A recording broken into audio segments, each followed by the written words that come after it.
بسم الله الرحمن الرحيم الحمد لله رب العالمين وصلى الله وسلم وبارك على عبده ورسوله نبينا محمد وعلى آله وصحبه أجمعين. Assalamu alaikum wa rahmatullahi wa barakatuh, and welcome to Lessons in Fiqh. The hadith number 169 in the chapter that deals with the conditions of Salah was narrated by Abu Marthad al-Ghanawi, and I believe that Brother Noor will read this hadith for us. Narrated by Abu Marthad al-Ghanawi, may Allah be pleased with him, I heard Allah's Messenger ﷺ says, don't pray towards grave and don't sit on them. Don't pray towards graves and don't sit on them. Now, we have a rule in the fundamentals of fiqh, usul al-fiqh, that says that whenever you're forbidden from doing something, it means that it is not accepted. Which means, if you are forbidden from praying after Asr, and you insist on praying, then your prayer would be void and not valid. Another example, a person comes, Abu Malik, and says that I have nadhr. It's an oath that I fast one day. And this man does not fast this day until the day of Eid. And on the day of Eid, he says, I'm going to fast today. So would his oath be fulfilled by fasting that day? No, because it's forbidden for him to fast the day of Eid.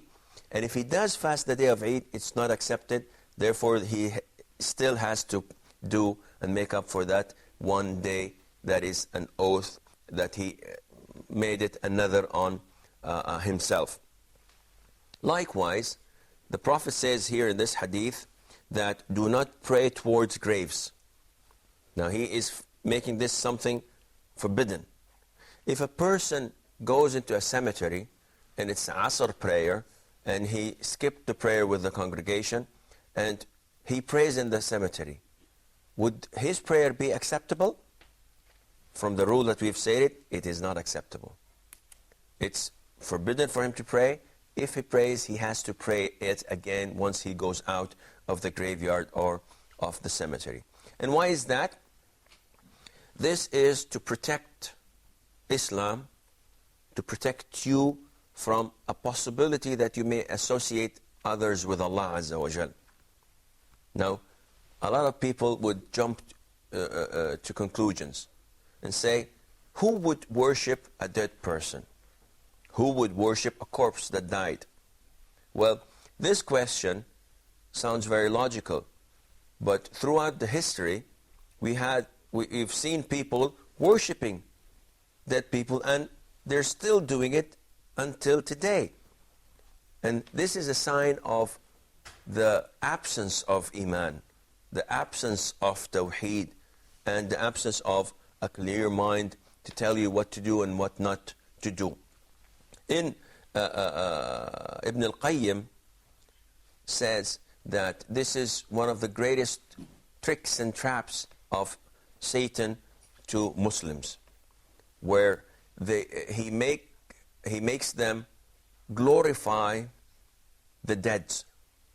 And this is, you can see this. Whenever you have a scholar or you have a pious person and he dies, Satan immediately comes and say to you that this is a great loss. So we have to bury this nice or good man. And when you bury him, we have to do something extra. We have to glorify this man. We have to respect him even after his death. And people start to innovate bits and pieces here and there until they worship this dead person. And this is found in lots of Islamic countries, where you have mosques and you have dead people buried inside the mosques. And they claim and say that we don't worship them. But if you see them going round, for example, the grave of Al-Hussein.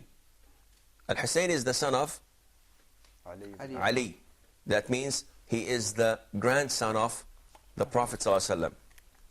And Al-Hussein has been assassinated. He was killed in Iraq, in Karbala.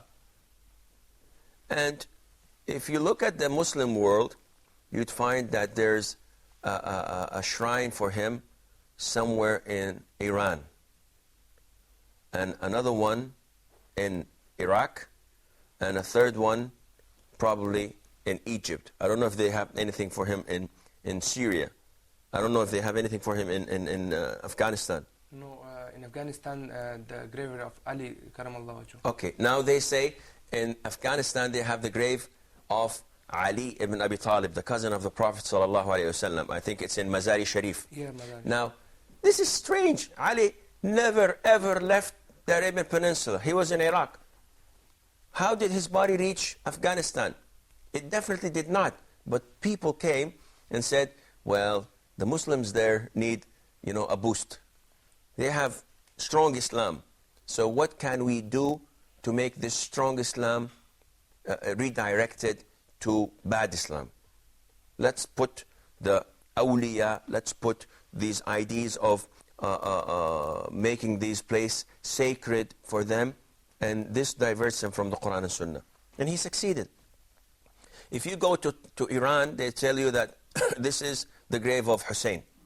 And if you go to Karbala or to Syria, they say that this is the grave of Hussein. And if you go to Egypt, they say that this is the grave of Hussein.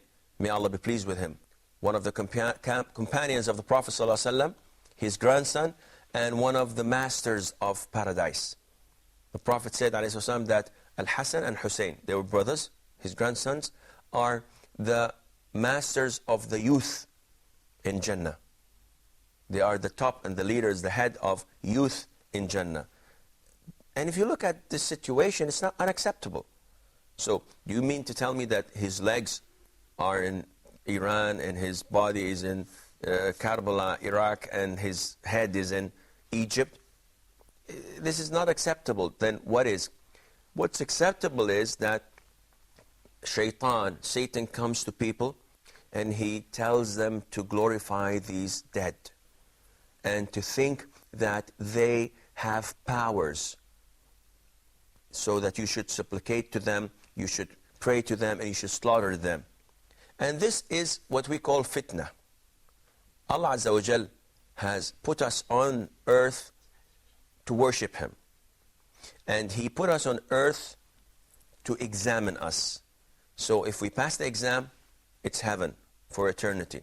If we fail the exam, Allah knows what will happen. And what made me say this was that I have friends, I know people, and Allah Azza wa Jal examined them in different ways. There's this man that was married 10 years ago, and until today, he doesn't have any children. So people instruct him, go to the Kaaba, go to the Holy Mosque, pray to Allah Azza wa Jal that He grants you a child. So the guy goes for 2-3 years, nothing happens. Then this man comes up to him and say, why don't you go to the grave of Al-Hussein in Egypt or in Iraq, wherever you want. The guy has branches, so you can go wherever is convenient for you. Go to Al-Hussein and supplicate there and see what happens.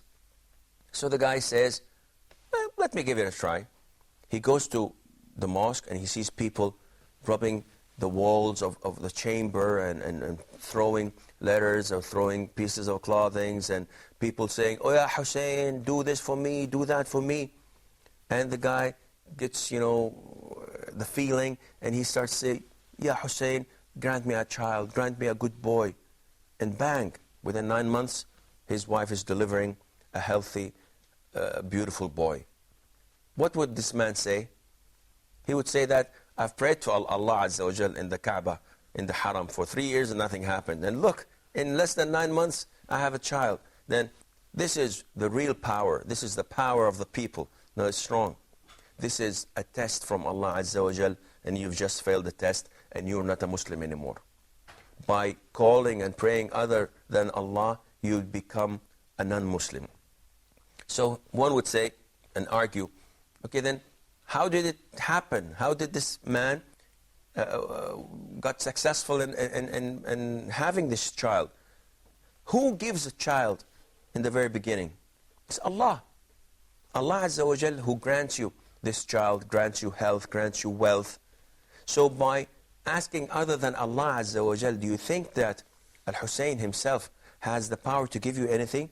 Do you think that the Prophet ﷺ has the power to give you anything without Allah Azza wa Jal? Definitely not.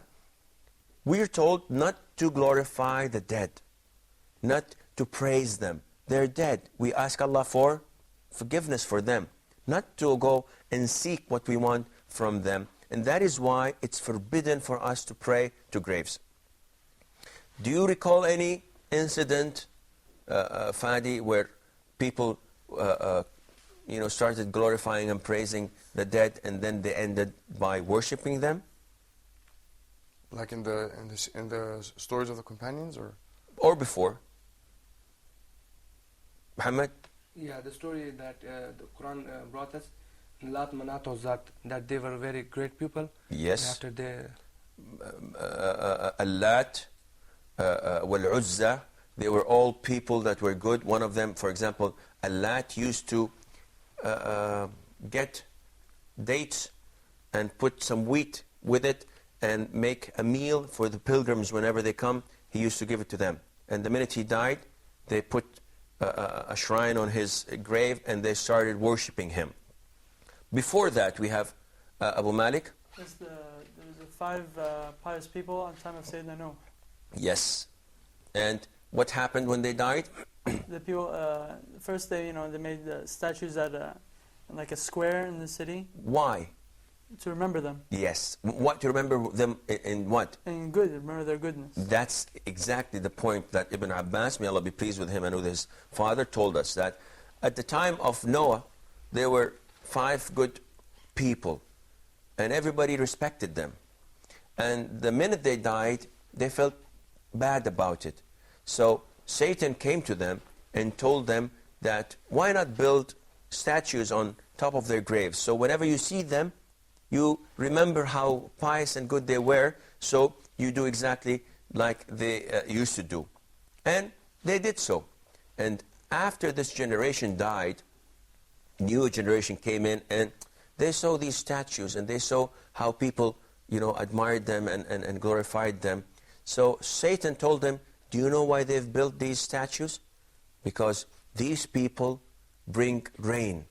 So call them, supplicate to them, and they will make it rain on you. So they did so, and they associated others with Allah Azza wa Jal, and they became mushrikeen.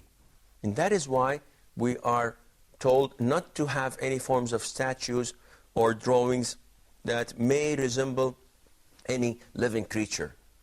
One would say, do you think I'm going to worship Mickey Mouse in 5-10 years' time? Or my Pokemon? Well, you will not worship it, but it's forbidden because you don't know what may happen. I believe that we have to break now. Inshallah, we will be right back.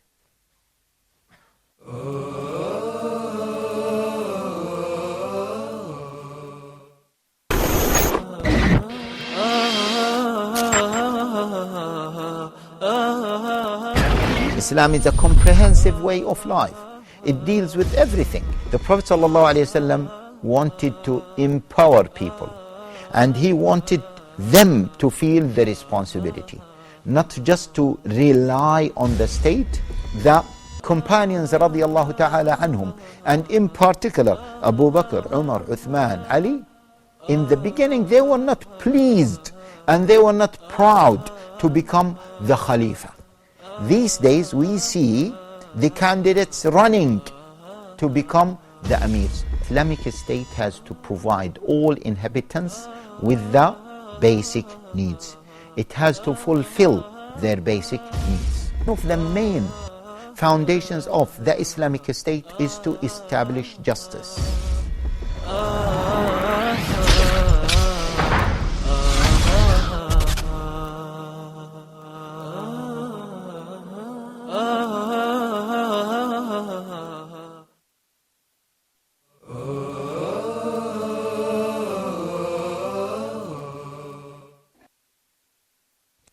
Assalamu alaikum wa rahmatullah, and welcome back.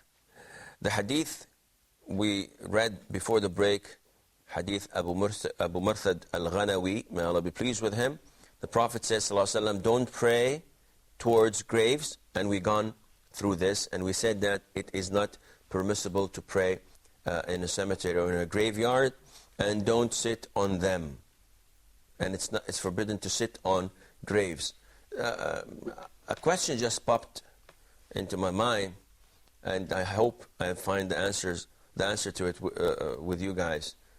Now, I've read somewhere or the other that the Prophet ﷺ once had a black woman cleaning the mosque. Do you know this hadith? There was this black woman cleaning the mosque, and once she died, and the Prophet was asleep, ﷺ. So they buried her at night. And when the Prophet woke up, ﷺ, the following morning, they told him about her, and he was angry that they did not wake him up so that he could perform the funeral prayer. And he went to the cemetery, and he asked where her grave was, and he, ﷺ, performed the funeral prayer. So, is it possible, or was it obligated? Because here it says, do not pray towards graves. Was it obligated, or this one is obligated, mansukh, or do you have any explanation, Mustafa? Well, I think the Prophet Muhammad ﷺ did not pray to the grave. It was just, he prayed the janazah prayer when she was in her grave. But he did not actually pray with ruku' and sujood. What do you think, Fadi? I think he was facing the Qibla, and the graveyard was behind him. And scholars said it's permissible to pray in this order as long as you're not praying at the grave. Abu Malik. I think, it's the Prophet ﷺ, it was something special for him. Well, actually, what Brother Mustafa said was the right answer, which is, it's forbidden for you to pray normal prayers to a grave, but to pray the funeral prayer is allowed because you're not bowing, you're not prostrating.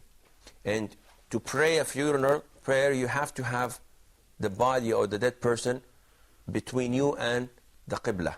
So it cannot be performed when he's behind you. He should be, or she should be in front of you, as in the case of the Prophet ﷺ. Yes, sir. But isn't it permissible to pray? Say, for instance, you went in to visit the graveyard, and it's time to pray, and there's a mosque far away. Can you do jama'ah at the graveyard next to it? Like if the graveyard is behind you, and you're facing the Qibla? Yes, it's okay. So it's okay. Providing you're not praying towards the grave.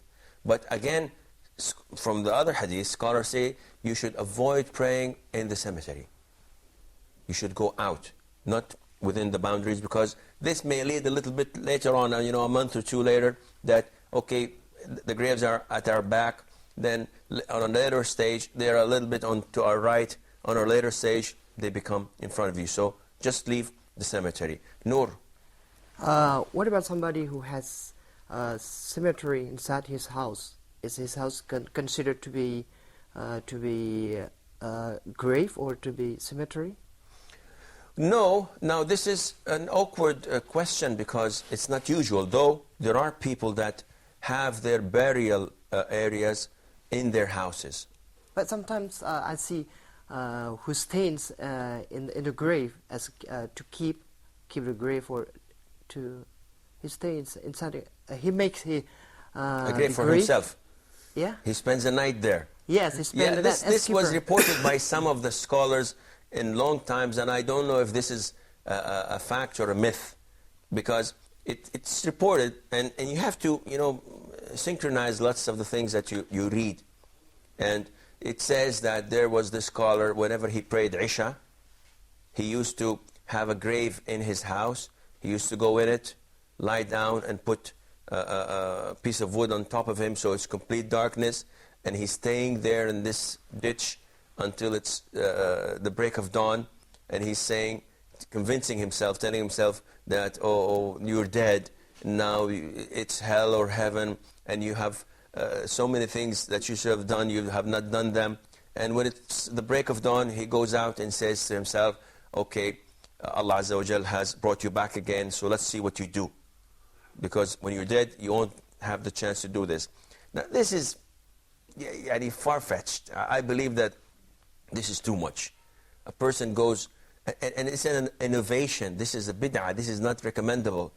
Though some people say it and think that, wow, the guy spent 8 or 10 hours in the grave. Look how fearful he is from Allah. This is not fearful. This is nuts.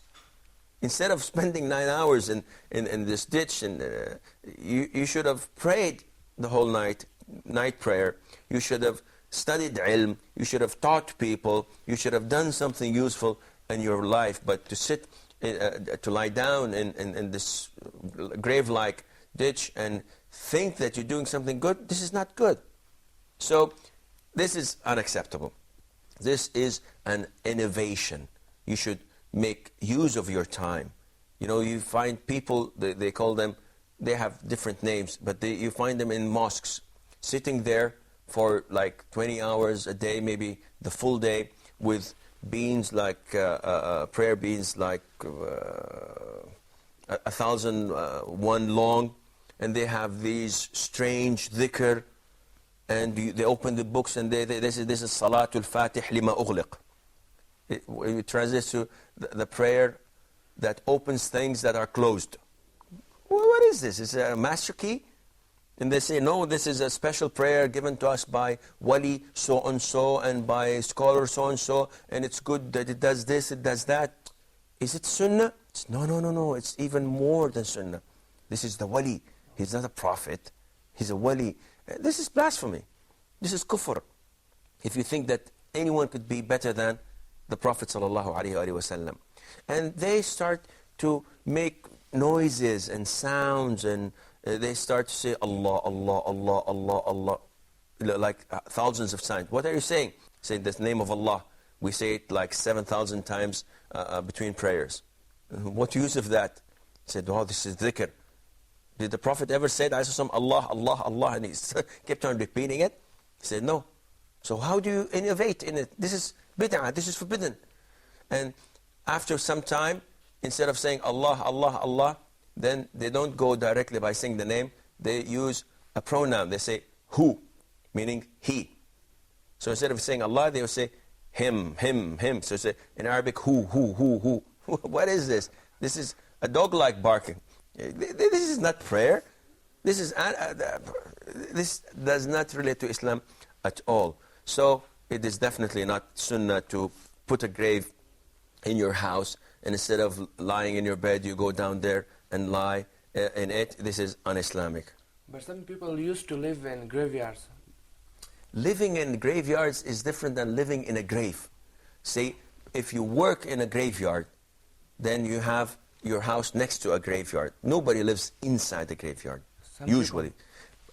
They are probably poor people, but it's not a place to live in. I don't think it's a very friendly place, to invite your friends and let's have dinner in my place. Where do you live? Next to grave 2003. It was for a serial killer. But if you wish, we can change the scenery to another place. This is not logical or not acceptable, though it's possible. People, you don't know about people's lives, but praying to a grave is forbidden. You should respect the grave, the cemeteries, to the extent that it's forbidden for us to walk on graves with our sandals on. The Prophet ﷺ, though sometimes you have to walk on graves because the whole place is filled with graves, you have to take your sandals off. Now, sitting on a grave is completely out of the question.